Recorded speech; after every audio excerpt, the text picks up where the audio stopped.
Olá, queridos, que bom estar aqui com você. Eu estava aqui no meu momento de oração. Como vocês sabem, Deus me deu a direção de fazermos 27 dias, orando cada dia, ministrando sobre um estado brasileiro. Quem está nos meus grupos de WhatsApp está acompanhando e a gente já fez a região sudeste, iniciamos por Minas, que é aonde eu moro. E tem sido algo assim muito de Deus, porque realmente é aquilo que eu falo com vocês sempre. Eu sou muito patriota, eu amo a minha nação, eu amo o Brasil.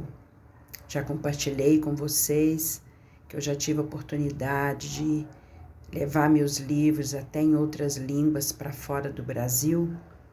E isso não é uma coisa que realmente preenche assim meu coração.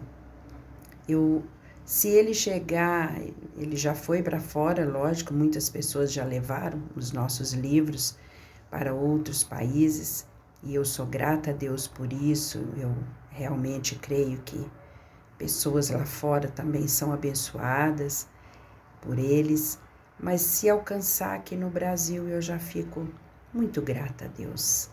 Se alcançar essa imensidão que é o nosso Brasil. Então, eu amo a nossa nação, tenho peso por ela, vocês sabem disso.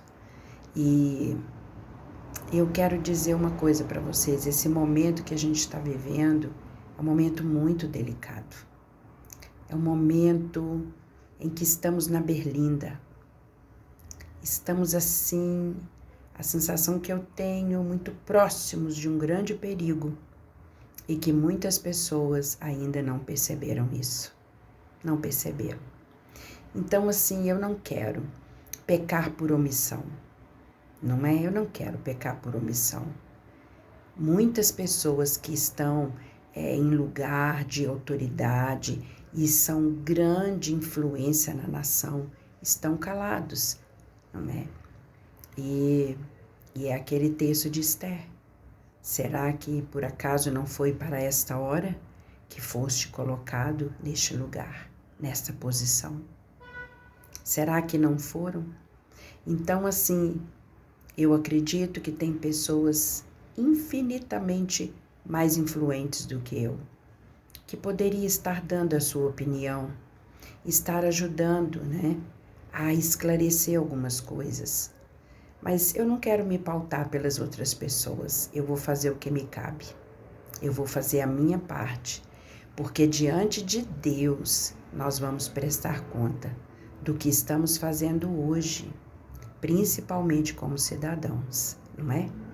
Então eu quero, sim, compartilhar o que está no meu coração com vocês. Eu vi nessa eleição uma preocupação muito grande, principalmente da esquerda, em atrair os jovens para votar. E isso é uma coisa, atrair jovens para votar é uma coisa muito boa. Eu creio que realmente é trazê-los a ocupar, né, o seu lugar. Eles querem fazer tantas coisas, jovens, então por que não exercer o seu direito de cidadania? Não é mesmo? Com responsabilidade. Só que eu fiquei pensando, sabe, uma coisa muito interessante. Os jovens hoje, eles têm sido muito facilmente manipulados pelas grandes mídias, pela internet, enfim, estão na faculdade muitos jovens e nós sabemos que às vezes eles ainda não estão com um posicionamento muito firme, eles mal sabem sequer da história da nossa nação, porque nós temos aqui no Brasil muita dificuldade em contar a nossa história, em contar a verdade da nossa história. Sabe, a escola, ela mesma, ela passa muito por cima daquilo que precisa verdadeiramente ser contado. Os pais não sabem muito e o pouco que sabem eles não contam para seus filhos. A nossa nação é uma nação que não valoriza a história, a memória, não honra os seus antepassados. Então, é muito fácil manipular jovens que não conhecem a história. Por isso eles foram tão atraídos para votar. Mas eu quero te dizer uma coisa. Eles também deixaram de lado os mais velhos. E eu estou me dirigindo aqui nesse vídeo, principalmente para você, pessoa mais velha como eu, que já passou dos 60 ou que está chegando próximo dos 60, que já tem filhos grandes, família criada, que já tem netos. É para essa parcela que eu quero me dirigir. Primeiro que nós fomos muito esquecidos, não é? As filas estavam imensas no primeiro turno e não estavam sendo de forma nenhuma respeitados. É a questão dos mais velhos primeiro, não. Segundo, era uma dificuldade grande para votar, porque eram muitos votos. Eles mudaram a forma que iria aparecer nas urnas, como queria fazer, aquele confira, aquele confirma, e isso poucos dias, 3 dias antes da eleição, que todo mundo ficou sabendo. Obviamente que uma pessoa mais idosa, ela não tem acesso assim como nós. E será que eles tiveram pessoas para ajudá-los nisso? Será que eles têm esse acesso que nós temos? Eu vou dizer para você, a maioria das pessoas mais velhas, idosas hoje, elas não têm um celular com internet. Elas ainda utilizam a televisão. Elas ainda têm como a rede maior de informação para a vida dela a TV. E, infelizmente, nem a melhor rede de televisão. Eles estão acostumados, por um histórico, a ouvir determinada rede de televisão, que não tem sido fiel aos fatos, todo mundo sabe disso.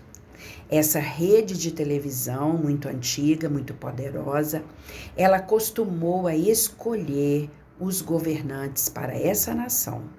Quem agrada a ela, quem vai ser útil aos interesses dela, ela coloca em evidência, mostra pontos bons, desfavorece os outros candidatos e assim ela vai formatando uma opinião das pessoas. Ela vai desconstruindo imagens de outras pessoas e construindo a imagem que ela quer colocar, como boa, como útil, como certa.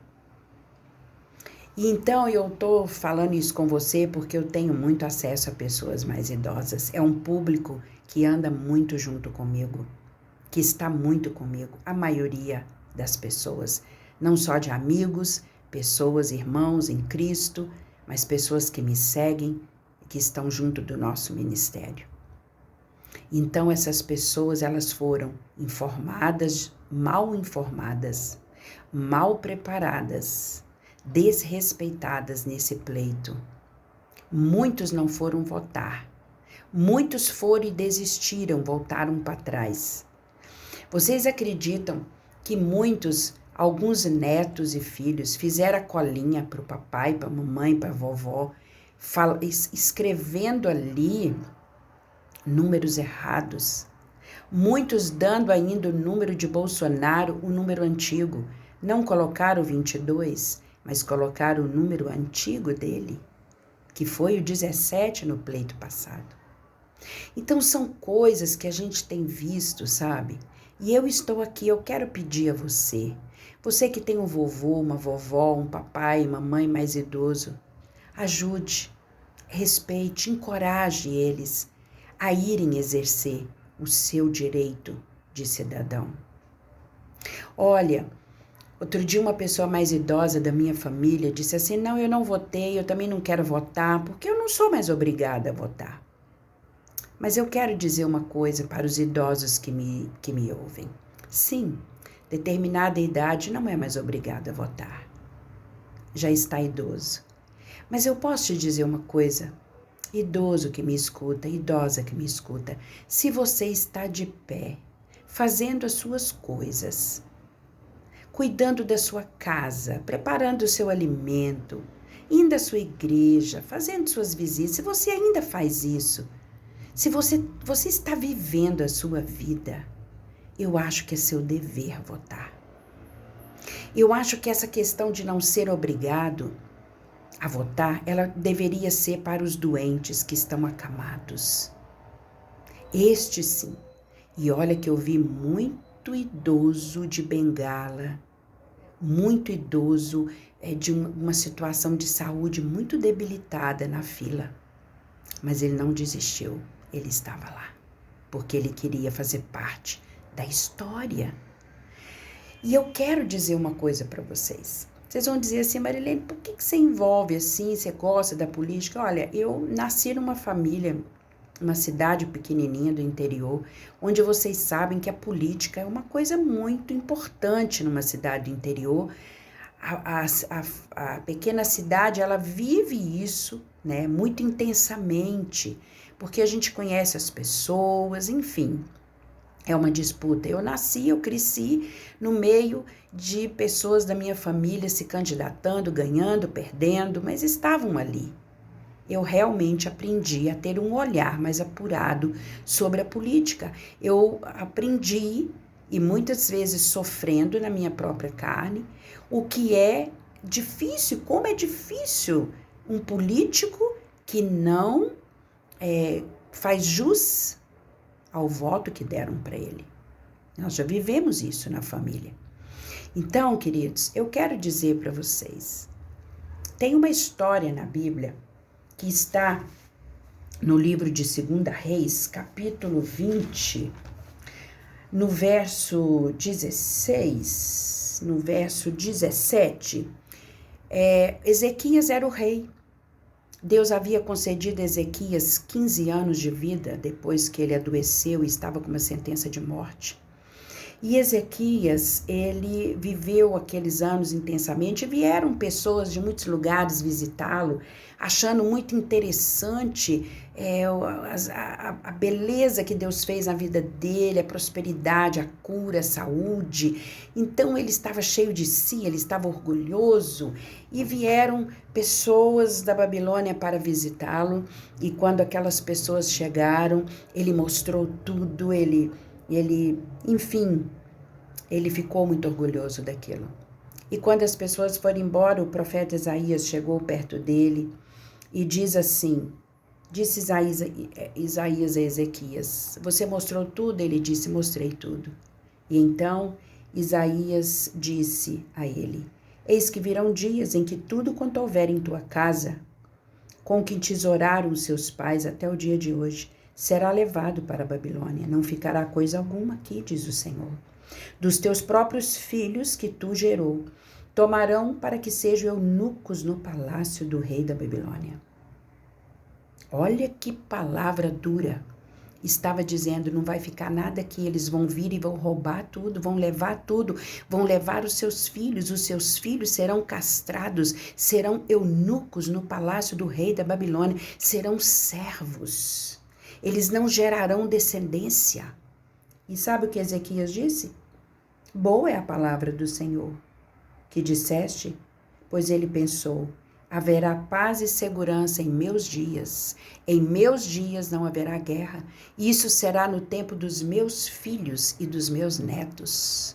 Eu não estarei mais aqui, é a geração vindoura. E aqui para mim encerra a vida desse homem, que fez tantas coisas boas, mas no final terminou muito mal. Ele não se preocupou com a sua geração futura. Ele disse, já fiz o que tinha que fazer, vou terminar bem a minha parte. Problema de quem vier depois. Eu não quero saber.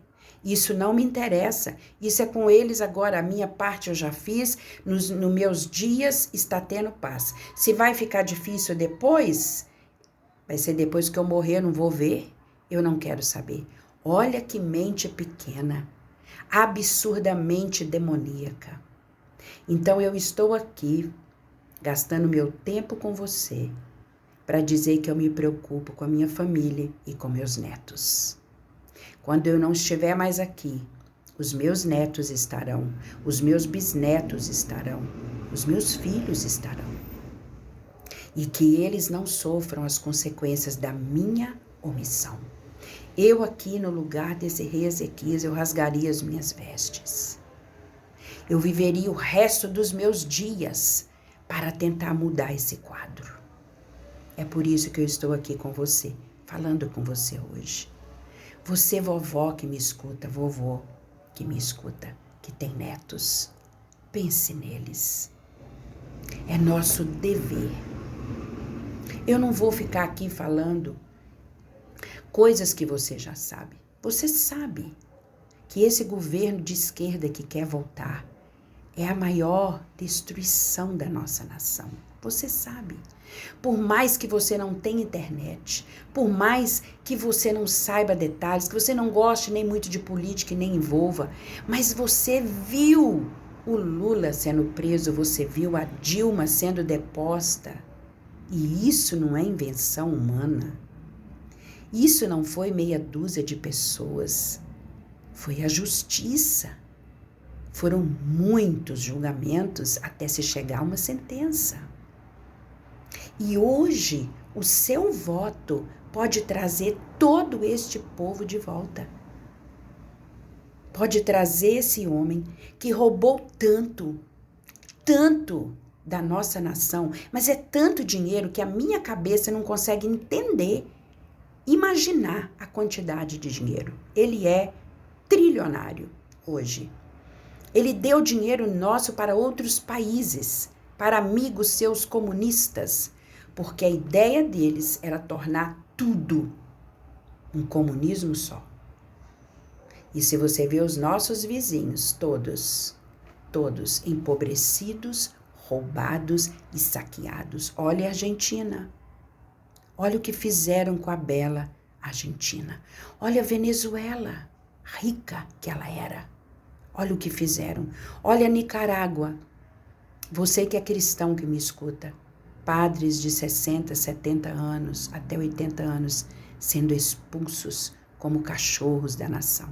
Porque, queridos, não se engane, o comunismo odeia o cristianismo. Odeia! Não pense você que são dois homens que estão disputando o poder. Para com isso. É o cristianismo lutando contra o comunismo que odeia os cristãos. Pare de acreditar em mentiras e veja a história.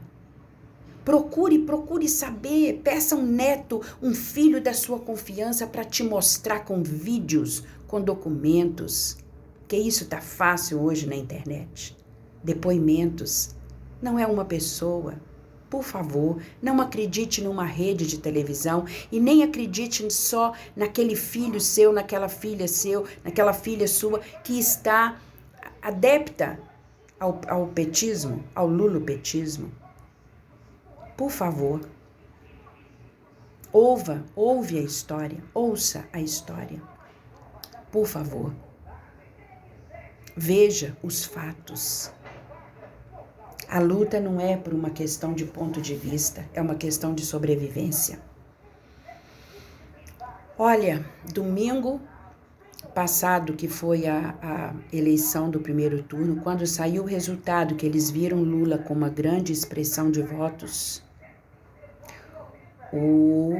os presídios começaram a se manifestar com gritos, viva Lula, com fogos, os presídios. Isso está nas mídias, são vídeos que as pessoas fizeram. Não é invenção, não é fake news, é verdade. E imagine você está fazendo a coisa certa, votando em quem os presidiários estão aplaudindo? Aqueles criminosos que estão presos porque cometeram crimes, eles estão aplaudindo. Sabe o que isso significa? Significa que eles estão dizendo, então agora, se esse Lula assumir o poder, nenhum de nós vai ficar preso. Nem o que roubou o celular, nem o que matou alguém, nenhum de nós vai ficar preso. Vai inverter. Nós ficaremos do lado de fora. É muito grave o que está acontecendo. Se você não percebeu o que você pode estar contribuindo para os seus netos, pense agora naquele neto seu que você ama. O que você está fazendo hoje? Você está pavimentando uma estrada para ele, uma terra para ele viver. Imagine você deixar um terreno para o seu neto. Se o Lula ganhar, querido, o MST, ele vai tomar as terras, porque isso já está em pauta. Você gostaria de ver o que você deixou para o seu neto sendo tomado por bandidos? Então eu quero dizer para você, você precisa pensar, mas pensar muito no que você vai fazer. O que você está fazendo é uma herança que você está deixando para a sua descendência, uma herança moral, uma herança espiritual, uma herança física. Porque conforme o seu voto, não vamos deixar nada. Porque, queridos, todo o país que optou pela esquerda, em pouco tempo, empobreceram. Hoje no Brasil nós temos a menor inflação do mundo, sabia? Esse governo que você não gosta, que você tem nojinho, dificuldade, ele é bruto, ele é grosso, ele é mandão, ele é isso, ele é aquilo, queridos. Olha, quem tem que ser educado, amoroso, é o nosso marido em casa, é o nosso pai, é esses que, é os que estão conosco. Lá na presidência nós precisamos de um homem honesto. Honesto. É isso que nós precisamos, de um homem valente, de um homem que não se dobre. Se ele fosse um homem muito docinho do jeito que você quer, eles já tinham matado ele. Ele é a pessoa certa para o lugar certo. Nesse momento. Então eu quero pedir a você que, por favor, pense e repense o seu voto. Porque dele depende a sua descendência futura.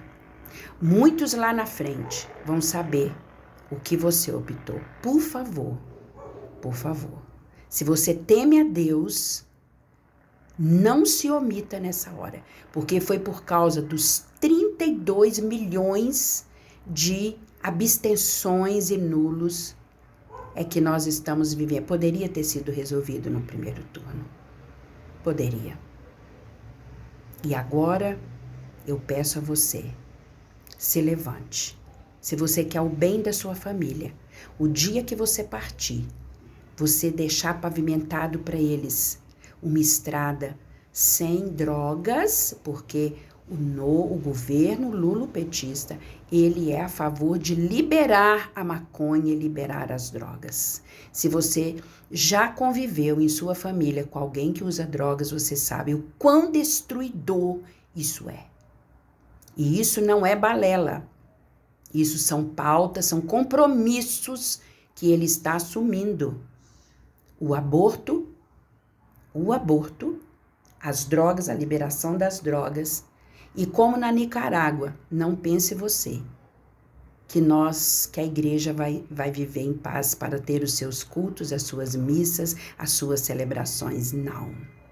Infelizmente, é uma realidade. Ele quer regular as mídias sociais. Talvez você não vai ter acesso a nenhum tipo de conteúdo cristão mais, que nós prezamos tanto, os valores da família. Amém? Então, queridos, é só isso que eu quero deixar para você, essa reflexão. Você que tem um neto que você ama muito e que você poderia deixar algo para ele hoje, valiosíssimo, sabe o que é? O seu voto. O seu voto vai dar um destino para a sua geração. Eu quero ser lembrada na minha família por uma avó que amou tanto seus netos, que pavimentou uma estrada de bons exemplos para os meus netos. Eu quero. Então, eu te convido a fazer o mesmo. Espalhe esse vídeo para quem você quiser, para quem você acha que está na dúvida, que não quer votar. E, por favor, você que me escuta aqui, que é mais jovem, ajude seus pais mais velhos, os idosos da família, a ter um entendimento e uma postura.